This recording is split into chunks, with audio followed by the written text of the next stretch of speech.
నమస్తే రమ్మగారు. నమస్తే జయ.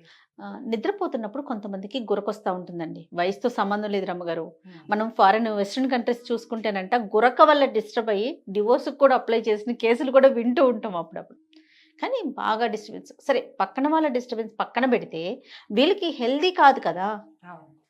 కానీ గురక కామన్ హెల్దీయే. గురక హెల్దీ కాదంటానికి వీల్లేదు. అవునా? దాంట్లో తేడాలు ఉన్నాయి. ఆహా! గురకలో తేడాలు తేడాలున్నాయా? నిద్ర అవునా? ఎంతసేపు నిద్ర మెలకు వచ్చేస్తుంది కొంతమందికి. తాకట్లో ఉన్న మీ బంగారాన్ని విడిపించి ఆ రోజు ఆన్లైన్ రేటుకి కొంటాం. Sharma gold company. గురకతో. ఆ నోరెండిపోయి ఆ! డ్రై అయిపోతుంది. నోరెండిపోయి డ్రైగా గాలి అందక మెలకు వచ్చేస్తుంది. ఆ మెలకు రాకుండా ఉండాలంటే స్లీప్ ఆప్నియానో ఏమిటో అది ఒక ఒక జబ్బు, అలాంటి పేరుంది దానికి. ఖచ్చితంగా అవునో కాదో తెలీదు కానీ అలాంటిది ఉంది. దానికి ఒక మాస్క్ పెట్టుకుంది, స్లీప్ యాప్ మాస్క్ పెట్టుకుని పడుకునే వాళ్ళు ఉన్నారు. హుహు. ఉంది. తగ్గుతుందా రమ్మగారు?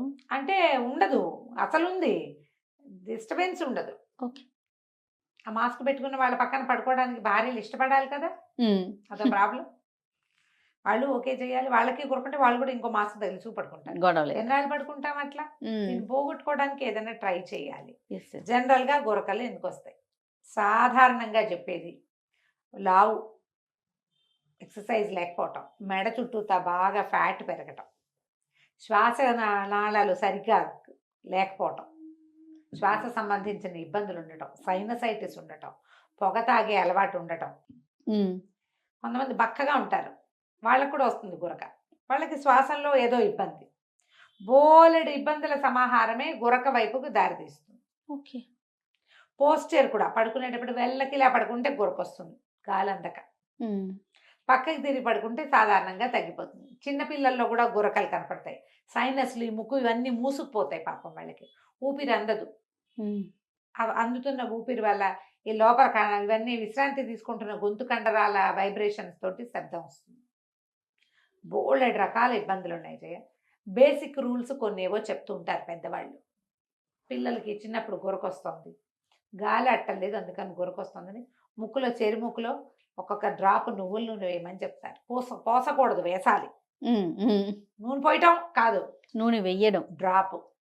మంచి ఆవు నెయ్యి దొరికితే ఆవు నెయ్యి ముక్కులో వేసుకున్నా కూడా శ్వాస ప్రక్రియ క్రమంగా జరిగి గురక తగ్గుతుంది. ఓకే. ఇదొక ప్రణాళిక. ఈ ప్రణాళికాబద్ధంగా చేసుకోవాలి. మనకి బొజ్జు ఉంది, ఒళ్ళు ఉంది, మెడ లావయ్యింది. బొజ్జ, ఒళ్ళు, మెడ లావు తగ్గించుకునే ప్రయత్నం చేయాలి ముందు. ముందు. హ్మ్. యోగాభ్యాసాన్ని నేర్చుకోవాలి. యోగాలో ఖచ్చితంగా గురకకి సంబంధించిన ఎక్సర్సైజులు కొన్ని చెప్తారు.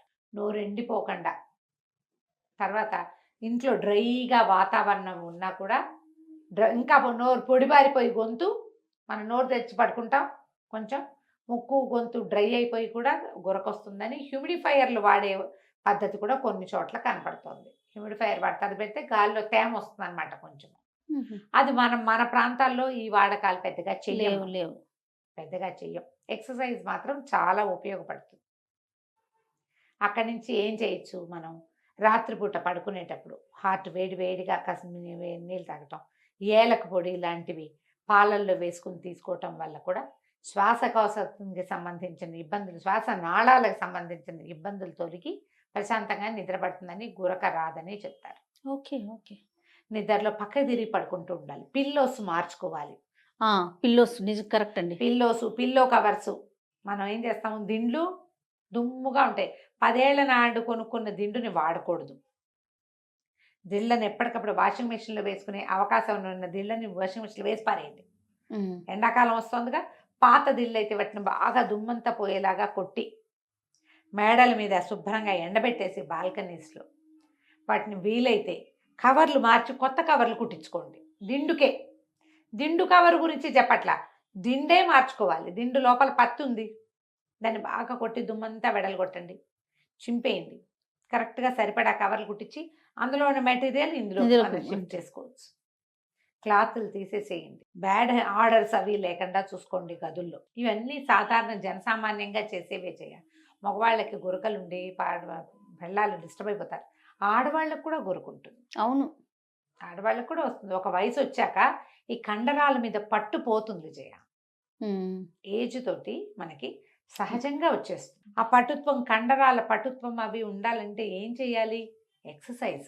గొంతుకు సంబంధించిన ఎక్సర్సైజ్లు, నాలుకకి సంబంధించిన ఎక్సర్సైజ్లు చెప్తారు. నాలుకని ఇలా బయటికి ఇచ్చేయటం, ముందుకి జాలంధర క్రియ అలాంటి పేరు ఏదో చేయాలి. మర్చిపోయాను నేను. ఇది వరకు చాలా శ్రద్ధగా చూస్తుంటాను, ఈ మధ్య చేయలేదు. మనం నోట్లో సౌండ్ చేయడానికి అలా పెడతామా? అలా ఎక్కువసేపు పెట్టినా కూడా నాలుకకి, గొంతు కండరాలకి ఎక్సర్సైజ్ అవుతుంది. ఫేషియల్ లుక్ కూడా మారుతుంది. జా లైన్ అవి టైట్ అవుతాయి. ఓకే. నాలుకని పైకి పెడతాం కదా, అప్పుడు ఈ గొంతు కండరాలు కూడా బిగుస్తాయి. ఇట్లాంటి కొన్ని చిన్న చిన్న టెక్నిక్స్ ఫాలో అయితే కొంత తగ్గుతుంది. వేడి నీళ్ళతో పాటు మనం ఫుడ్లో ఏమైనా చేంజెస్ చేసుకోవాలా ఇప్పుడు రమ్మగారు? ఆయిల్స్ ఉండాలట ఫుడ్లో. ఉండాలా? ఉండాలి. నెయ్యి వాడకం మంచిదట గురకకి. నెయ్యి వాడుకోవాలని చెప్తారు. ఆవిరి పట్టడం, మనకే సైనస్ ప్రాబ్లమ్స్ లేదా జలుబుకి సంబంధించిన సమస్యలు ఏవో ఉంటాయి. తరచుగా జలుబు, నేను చెప్పట్లా ఏసీ దగ్గరికి వెళ్ళంగానే ముక్కు పట్టేస్తుందని. పట్టేస్తుంది. అవునవును. ఇటీవల చాలా అవస్థ పడుతున్నాను నేను. నాకేమో చల్లదనం కావాలి. ఏసీ మళ్ళీ పడట్లేదు. ఏసీ మొహానికి సూట్ కాదు, శరీరానికి అమ్మయ్య హాయిగా ఉందనిపిస్తుంది. ఒట్టి మొహం కారెక్కిన కాసేపటికి ముక్కు గొంతు డ్రై అయిపోయి నాకు డ్రై అవుట్లా ఇదిగా అయిపోతున్నాయి అనమాట, బరువు అయిపోతుంది మొహం. అదేలేండి. సూట్ అవటాల అలర్జీస్, మనకేమైనా అలర్జీలు ఉంటే వాటిని క్యూర్ చేసుకోండి. రాత్రిపూట హాట్ వాటర్ ఇంటేక్ చాలా ఉపయోగపడుతుంది. ఆవిరి పట్టడం ఒకటి, స్టీమ్ తీసుకోవటం. తీసుకుంటే ఈ మొహాల్లో ఇక్కడంతా ఉన్న సైనస్లు అవన్నీ పలచబడి వచ్చేస్తాయి బయటికి. దాంతో ఈ ఊపిరాడని సమస్య, ముక్కు ఫ్రీ అవుతుంది కదా, అవును. నిద్ర బాగా పడుతుంది. ఓకే. గురక తగ్గుతుంది. అప్పుడు తరచుగా జలుబు చేస్తూ ఉంటే, అలర్జీ వల్ల జలుబు చేస్తుందేమో గమనించుకోండి. పిల్లలకు కూడా, పిల్లలు వారం వారం సీజనల్ అంటే సీజన్కి ఒకసారి, వారం వారం చేస్తుంటే అది సీజనల్ ఎట్లా అవుతుంది? కాదుగా. అది తగ్గుతుంది, మళ్ళీ ఇది పెరిగిపోతుంది. డాక్టర్ని చూడండి. అంటే నేను ఇంకొక వాక్యం చెప్తా. ఈ గురక తగ్గడానికి హోమియోలో మందు ఉంది. స్లీప్ ఆప్నియా అనే ప్రత్యేకమైన పేరున్న ప్రాబ్లంకి 100% హోమియోలో వైద్యం ఉంది, తెలుసు నాకు. డాక్టర్ దగ్గరే స్వయంగా వినే చెప్తున్నా, ఇది హ్యాండిల్ చేయొచ్చు అని. ఎవరికైనా ఉందండి? ఏ వయసు వారికైనా? ఎవరికైనా. పిల్లల్లో గురకుంటే అది కూడా హోమియోలో తగ్గుతుంది. వాళ్ళకి అలర్జీస్ వల్ల అయ్యి ఉండొచ్చు. సరైన వైద్యుడిని సెలెక్ట్ చేసుకుని వెళ్ళండి. మంచి వైద్యుడిని, సరైన వైద్యుడు అంటే చెప్పలేము, హోమియో వైద్యుడు అని చెప్తున్నాను. మీ అవకాశాన్ని బట్టి ట్రై చేసుకోండి. ఓకే. ఇందులో అవకాశం ఉంది, మీకు తెలుసు కాబట్టి చెప్తున్నారు. రైట్. అవకాశం ఉంది. తర్వాత ఆవిరి పట్టడము, ఇల్లు శుభ్రంగా ఉంచుకోవటం, ఇలాంటివి కొంచెం పాటించుకోండి. ఆవు నెయ్యి సంపాదించి ట్రై చేసి చూడండి. కొద్ది రోజులు ముక్కులో వేసుకుంటే అదేదో అయిపోదు. మనకేంటంటే గాలి, శ్వాస బాగా వస్తుంది. గాలి అందకపోవటం లాంటి సమస్యలు, ముక్కు దిబ్బడేస్తోందా, గాలి అందక మనం నోరు తెరిచేస్తున్నామా, గొంతు డ్రై అయిపోయి సౌండ్ వస్తుందా, ఇలాంటి అబ్జర్వేషన్ ఒకటి ఉండాలి కదా. అవునవును. ఒకసారి అబ్జర్వ్ చేసి అవును అని మీకు సమాధానంగా ఉంటే వేసుకోండి. ఓకే. పిల్లలకు కూడా వేయచ్చు. చంటి పిల్లలకి మేమైతే ఏడాది లోపల పిల్లలకు కూడా ఒక చుక్క నూనె చుక్క తడి చేస్తే, ముక్కు నువ్వుల నూనె వేస్తారా? వేస్తే స్నానం చేసేటప్పుడు వేసేవాళ్ళం. అవును, అవును. అదేం అవ్వదు, గొంతులోకి వెళ్తుంది. ముక్కులో వేసింది ఎక్కడికి వెళ్తుంది? గొంతులోకే కదా. క్లియర్ అవుతుందా రమ్మగారు? క్లియర్ అవుతుంది, క్లియర్ అవుతుంది. పిల్లలు కూడా మా వాళ్ళు పెద్దవాళ్ళైనా అమ్మ చాలా ఊపిరాటలేదు, ఒక డ్రాప్ నూనె అని వేయించుకుంటారు. పెద్దవాళ్ళు అయిపోయినా కూడా వాళ్ళకి తెలుసు కదా. అవును, అప్పుడు ఫ్రీగా గాలి ఆడుతుంది, పడుకోవడానికి ఇబ్బందిగా ఉంది, మొహం పట్టేస్తుంది గాలి ఆడక. అలాంటప్పుడు కాకపోతే ఇది రెగ్యులర్గా చేసే ప్రక్రియలు కావు ఇవి. రోజు క్రియ అదే పనిగా చేయొద్దు. పిల్లల్లో గనక పిల్లలకి ఉంటే, ఇప్పుడు మనకి ఆ యోగాలో సూత్రనేతి, జలనేతి అలాంటి 2 ఇవి చెప్తారు. చిన్న జలనేతి పాత్ర అని దొరుకుతుంది, చిన్న పాత్ర. అది ఎవరైనా ఏమనాలి, మన ప్రొఫెషనల్ దగ్గర నేర్చుకోవాలి. ముక్కులోకి ఇలా ధారాపాతంగా నీళ్లు పోస్తారు, రెండో ముక్కుల నుంచి బయటకు బయటకు వచ్చేస్తాయి.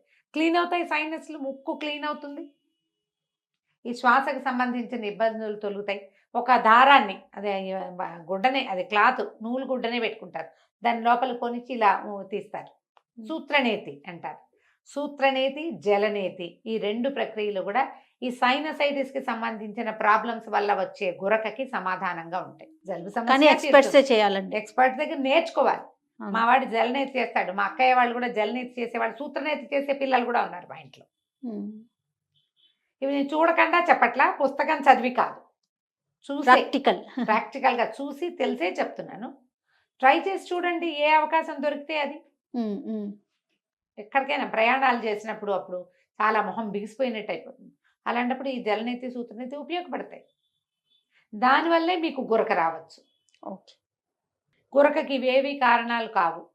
ఏజ్ వల్ల పెద్దవాళ్ళు ఒక 70-80 ఏళ్ళు వచ్చాక ఇక వాళ్ళు ఎక్సర్సైజ్ చేయలేరు, ఇలాంటివి ఏమీ చేయలేరు, ఏమీ చేయలేరు. వాళ్ళకి ఒక డ్రాప్ నూనె కానీ నెయ్యి కానీ ముక్కులో వేసుకోవడం ఉపయోగపడవచ్చు. ఒక డ్రాప్ అని చెప్తాను అంతే. నేనేం చేస్తానంటే ఇది వేయటానికి ఈ మామూలు ఈ పిల్లర్స్ ఉంటాయి కదా, డ్రాప్స్ వేసే పిల్లర్, ఆ డ్రాపర్ అది వాడుకుంటా. లేకపోతే స్పూన్ని వెనక తిప్పి స్పూన్ కాడ మీద నూనె వేసి వేస్తాను. చెవిలో వేయడానికి కూడా అదే వాడతాను నేను. ఈ పిల్లర్ డ్రాపర్స్ కనుక ఒక డ్రాపర్ ఉంటే మన దగ్గర వేయచ్చు డైరెక్ట్గా, భయం లేదు. అలవాటైతే అదే అలవాటు అయిపోతుంది. జాగ్రత్తగా చేయండి అంతే. రైట్. థ్యాంక్ యూ రమ్మ గారు. నమస్తే. మంచిది.